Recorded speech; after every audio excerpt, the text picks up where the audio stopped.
आम्ही आलोत आज मांजरीला. मांजरी हे लोहा तालुक्यामध्ये आहे.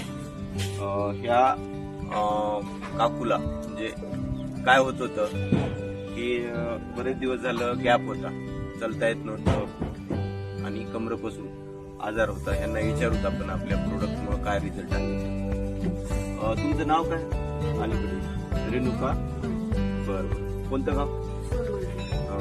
तर तुम्हाला किती दिवस वर्ष झाला आजार होता? 3 वर्ष झालं बघा. खाली वाकलं की उचलून काय बघितलं होऊ लागलं. मग जबार वाकलं तर वर उभा राहायला गेलं काय नाही. मला वाटलं छोटा मोठा दवाखाना करावा केलं. अचानक कमी व्हावं. जास्त झालं मग आता 7 महिने झालं बघा, जास्त झालं. दुसरं दवाखाना काय आवडत काय असं घेतल्या त्याच्या काय फरक वाटत नाही. आता तुझ्या घेतल्या 1 महिना झालं तुम्हाला बरं वाटायला? 1 महिना झालं बरं वाटायला.